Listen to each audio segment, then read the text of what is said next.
आज मैं आपको सर अल्बर्ट आइंस्टीन से जुड़ी कुछ महत्वपूर्ण इंफॉर्मेशन टाइप बातें बताना चाहता हूँ कि क्या थे, कैसे थे वो। पहली चीज़ तो कि उनके पास 3 देशों की नागरिकता थी। बचपन में वो जर्मनी में थे, पढ़ाई उन्होंने स्विट्जरलैंड में की और लास्ट समय में वो संयुक्त राज्य अमेरिका में थे। और 3 देशों में होने के बाद उनके पास 3 पत्नियां भी थी। दूसरी सबसे महत्वपूर्ण बात, आइंस्टीन का जन्मदिन 14 मार्च को पड़ता है, जो 1879 में वो पैदा हुए थे और उस दिन को जीनियस डे के रूप में मनाया जाता है। तीसरी सबसे जरूरी बात, आइंस्टीन के सर और लोगों की तुलना में थोड़ा बड़ा था, क्योंकि उनके ब्रेन की कोशिकाएं कुछ हमारी कोशिकाओं से थोड़ी ज्यादा थी। चौथी बात, आइंस्टीन बहुत बड़े भुलक्कड़ थे। वो अक्सर अपने घर का पता, घर का रास्ता और टेलीफोन नंबर ज्यादातर भूल जाया करते थे। उसके बाद सबसे जरूरी बात, आइंस्टीन ने 4 साल की उम्र तक को एक भी शब्द बोला नहीं था। उनके माता पिता समझते थे कि वो गूंगे हैं, लेकिन एक दिन खाने की मेज पर जब उन्होंने एक गर्म सूप को चखा तो उनके मुंह से सबसे पहला वर्ड यही निकला, ओह यह सूप कितना गर्म है। तो उनके माता पिता ने उनसे पूछा, तुमने आज तक कुछ कहा क्यों नहीं? तो उन्होंने कहा, आज तक मैं कंफर्ट फील करता था, मुझे भी किसी बात का कोई दुख या किसी बात से कोई दिक्कत नहीं थी, इसलिए मैंने आज तक कुछ किसी से कहा नहीं। आज मुझे दिक्कत महसूस हुई तो मैंने आपसे कहा।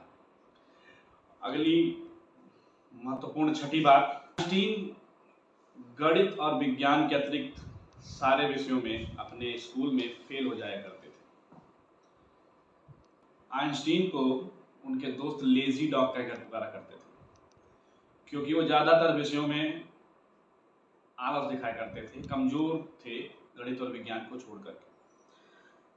आठवीं बात, आइंस्टीन को वायलिन बजाना बहुत पसंद था। वो बाथरूम में, किचन में, इन सब जगहों पर भी वायलिन बजाना पसंद करते थे।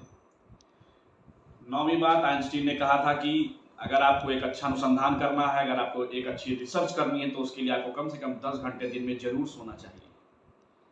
10वीं बात, आइंस्टीन के पास पूरे जीवन में सिर्फ एक ही वायलिन रहा, जो उन्होंने अपनी जवानी में खरीदा था और वो बुढ़ापे तक उनके साथ रहा और उसी वायलिन को वो बजाया करते थे।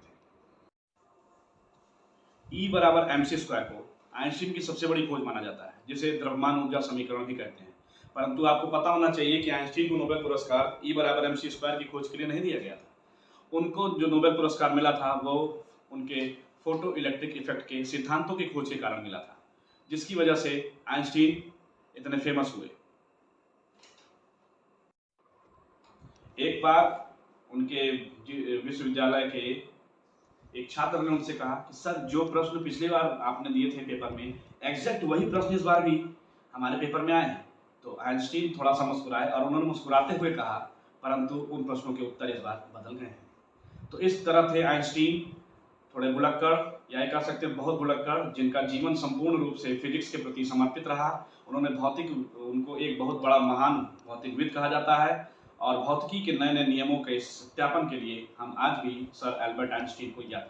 आइंस्टीन से जुड़ी ये इन्फॉर्मेशन अगर आपको पसंद आई हो तो चैनल को सब्सक्राइब करें, वीडियो को लाइक करें। थैंक यू बच्चा लोग।